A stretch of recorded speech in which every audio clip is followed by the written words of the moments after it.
Hello guys, welcome to my channel Yo-Yo Kids। एक जमाने की बात है कि छोटी से गांव में एक बूढ़ी औरत रहती थी। बूढ़ी होने के बावजूद भी वो अपना सारा काम खुद करती थी, लेकिन इसके पास सिर्फ एक गुधा था जिसे वो काम करने में इस्तेमाल करती थी। इस औरत का नाम ज़ैनब था और उसकी गुधा का नाम खुशहाल था। एक दिन ज़ैनब को शहर में सफर करना पड़ा जहां पर उसे अपनी दोस्तों को मिलना था, लेकिन इसकी उम्र की कुछ लोग उसे कहा रही थी कि ये काम ज़ैनब के लिए बहुत मुश्किल हो सकता है। ज़ैनब की दोस्तों ने उसे बताया कि शहर जाने के लिए वो गुधी को छोड़ दें, क्योंकि वो उसी नहीं इतना सफर नहीं कर सकती है। लेकिन ज़ैनब ने ये मानने से इनकार कर दिया। वो कहती थी, खुशहाल तो मेरा साथी है, तूने हमेशा मेरी मदद की है और मेरे लिए इंतहाई कीमती है।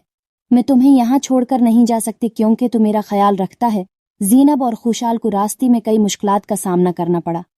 पहाड़ों पर ऊपर नीचे जाना, दरियाओं को पार करना और बहुत से दुश्वारियों का सामना करना पड़ा, लेकिन ज़ैनब को यकीन था कि खुशहाल उसी मदद करेगा।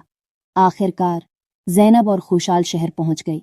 ज़ैनब के दोस्त बहुत हैरान हुए क्योंकि वो देख रही थी कि ज़ैनब ने गुधी को साथ ले आए हैं। ज़ैनब के दोस्तों ने उन्हें मुबारकबाद दी और उनका दिल खुशी से भर गया।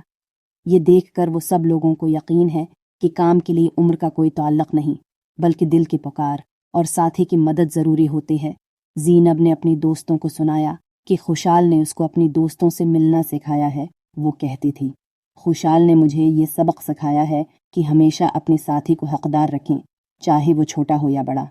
उसने मुझे ये बताया है कि हमेशा दूसरों की कदर करें और उनको मदद करें। ज़ैनब और खुशहाल की दिलचस्प कहानी ने शहरियों के दिलों में जगह बना ली। लोग उनकी मेहनत और वफादारी को सराहने लगी और उन्हें कलमरों में इकट्ठा करके अजीज बना लिया। इस कहानी से ये नतीजा निकलता है कि उम्र का कोई ताल्लुक मुश्किलात से नहीं होता। 40 साल की उम्र रखने वाली औरत ज़ैनब ने अपनी साथी गुधी खुशहाल की वफादारी, मदद और कदर का ख्याल रखने के बावजूद अपनी मुकामियत बनाई। वो न सिर्फ अपनी मुश्किलात का सामना करती रही, बल्कि अपनी जमात के लिए भी कुछ करना चाहती थी।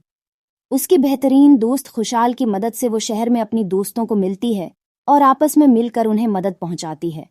ये कहानी हमें याद दिलाती है कि अगर हम अपनी साथी को कदर करें, उनकी मदद करें और अपनी ताकत को सबके फ़ायदेमंद कामों में लगाएं, तो हम इस दुनिया में खुशहालियां बांट सकते हैं और अपनी मुकामियत को बढ़ा सकते हैं।